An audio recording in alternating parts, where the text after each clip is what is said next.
I want to like speak around the um, topic of intersections of identity, specifically um, when it comes to being like black, neurodivergent, and femme, because I still really don't. I think now in like 2026, 2025, we're starting to get to the realization that these like whimsical alt black girls are actually autistic. And it's like that's crazy because like we were diagnosing white boys with this back in 98 type shit, you know? And what's interesting about that experience of like how underdiagnosed it was is I think it deeply ties within the experience of blackness and the experience of womanhood, where you are told that to perform both effectively you have to conform to certain strata. Like there's certain ways that you are supposed to be a woman, there are certain ways that you are supposed to be black, and certain situations that are like socially oppressive. Like there is a unspoken threat of violence if you don't conform to this. Now, as someone who is neurodivergent, but I masked so heavily that I experienced like a 4 year, 5 year long burnout.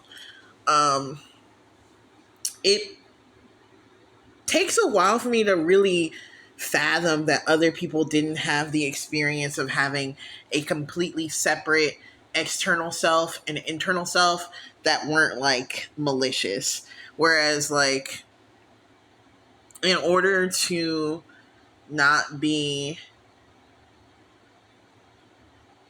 like face social punishment from peers, from family, there was like an acceptable identity.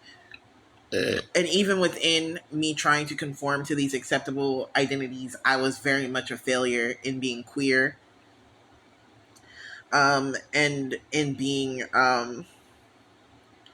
just different, like so supremely different. Like I would like go for like when I'm by myself and like this kind of identity that more people are starting to recognize in me, there's like real periods of silence, of stoicism that I'm more comfortable in.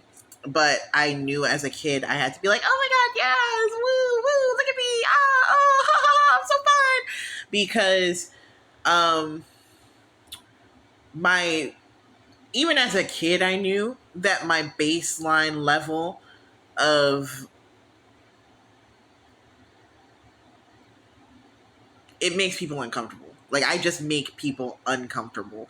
And there's like studies talking about like how um people they do tests with like neurotypical people, and they find that they just like dislike neurodivergent people for unobvious reasons. And there was just a lot as a kid that I didn't understand, and this is before the internet, or the like during the advent of the internet. So I would just like sit in my room and just think for hours about things and people, and I would ask questions constantly that would like exhaust my parents because it's like there's so many.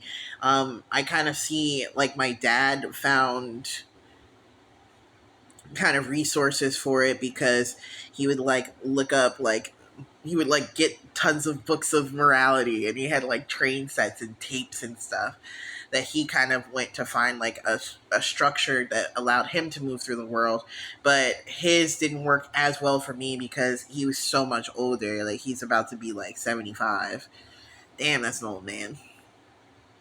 And me, I'm still so young. Type shit. So there's an elaborate mask that had to form for me, because it wasn't just the experience of like, okay, so I have to learn a mask for Black womanhood, I also have to have another mask for code switching, right? In certain situations.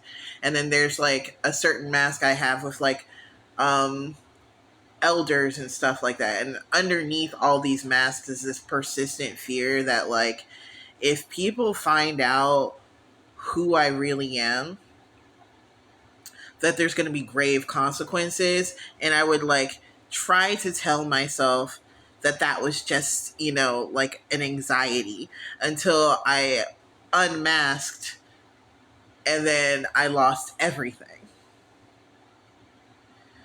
And it's not as like, I don't think, especially like the queer Black, like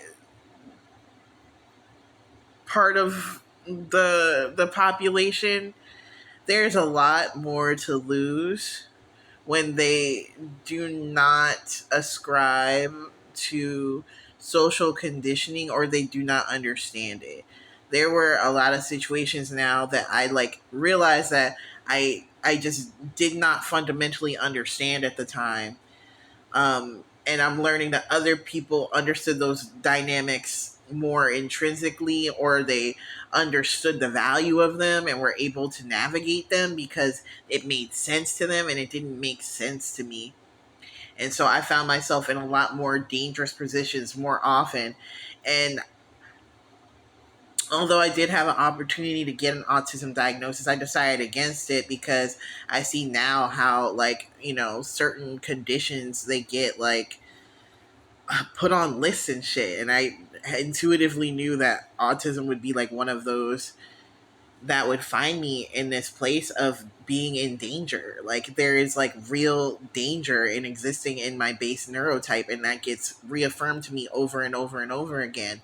And me just being like, oh, it's because I'm autistic, don't hit the same because I don't act like an autistic person. I act like a person who's just trying to, like, now I say I act more autistic, but because there's so few Black women who are autistic and that gets identified and read as that, it's more often seen through the lens of misogynoir, where I appear to be aggressive or obstinate when I literally don't know what's going on and I have a neutral expression that is not. And don't get me wrong, I went through years of smiling so much that my face hurt, bro.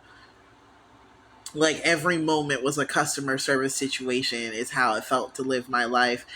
And so there's an element of unmasking where people think that this is disingenuine, but it's like I just couldn't tolerate the way that I was living my life. um, and then it's like one of those things, I think of this joke from Parks and Recreation where Amy Poehler's character gets Anne, she like makes her watch all of Harry Potter. And she's like, but I don't like Harry Potter. And it's like, what do you mean? You've watched all the movies. And it's like, just because I was forced to learn how to navigate these situations in a way that makes it seem like I am competent and capable and strong and like intrinsically tied into the moment, I'm drowning consistently. And a lot of Black women are. And so it's like, to say that it's because of autism is difficult because um,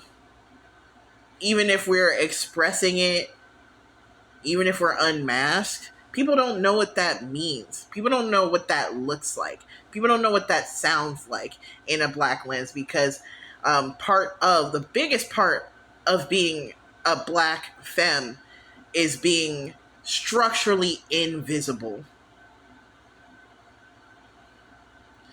And so what does it look like